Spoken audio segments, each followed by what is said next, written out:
మన దేశంలో ఎంత పెద్ద సినిమా రిలీజ్ అయినా ఎంత పెద్ద ఎలక్షన్ జరిగినా ఒక్క విషయం ముందు అంతా కూడా దిగదుడిపే. అదే India versus Pakistan cricket match. అదొక మ్యాచ్ కాదు, అదొక యుద్ధం. అయితే ఇప్పుడు ఏషియా కప్ లో ఆ హై వోల్టేజ్ డ్రామా మళ్ళీ చూడబోతున్నాం. కానీ రీసెంట్ గా వరల్డ్ ఛాంపియన్షిప్ ఆఫ్ లెజెండ్స్ అనే టోర్నమెంట్ లో Indian cricket team Pahalgam terror attacks కి బదులుగా పాకిస్తాన్ తో మ్యాచెస్ ఆడకుండా బాయ్కాట్ చేశారు. సేమ్ అలాగే ఏషియా కప్ కూడా చేస్తారేమో అని అందరూ అనుకున్నారు. ఇలాంటి టైంలో ఇండియన్ గవర్నమెంట్ నుంచి ఒక అఫీషియల్ స్టేట్మెంట్ అనేది రిలీజ్ అయింది. ఆ న్యూస్ తో చాలా మంది మ్యాచ్ క్యాన్సిల్ అయిపోతుందా అని కంగారు పడ్డారు. కానీ గవర్నమెంట్ చెప్పిన మాట ఏంటంటే ఆడతాం కానీ ఆడం.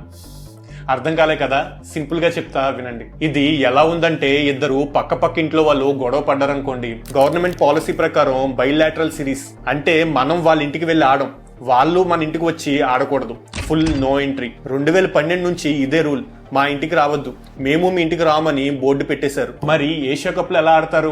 ఇక్కడే ఉంది అసలు లాజిక్. ఏషియా కప్ అనేది మల్టీలాటరల్ టోర్నమెంట్. అంటే అది మన ఇంట్లో కాదు, వాళ్ళ ఇంట్లో కూడా కాదు, ఒక కామన్ ఫంక్షన్ హాల్ లో అంటే దుబాయ్ లో జరుగుతుంది. సో గవర్నమెంట్ ఏమంటుందంటే మేము డైరెక్ట్ గా వాళ్ళతో సిరీస్ ఆడం, కానీ ఐసీసీ, ఏషియన్ క్రికెట్ కౌన్సిల్ లాంటి పెద్ద మనుషులు అరేంజ్ చేస్తే ఇలాంటి కామన్ పార్టీలలో కలవడానికి మాకు అభ్యంతరం లేదని చెప్పారు. చూసారా ఎంత డిప్లొమాటికో. అయితే కొంతమంది former cricketers and common people అసలు మనకి వాళ్ళతో ఆడే మ్యాచే వద్దు, బాయ్కాట్ చేయండి అని అంటున్నారు. పెహల్గామ్ టెర్రర్ అటాక్స్ వల్ల ఈ కోపంలో న్యాయం ఉంది.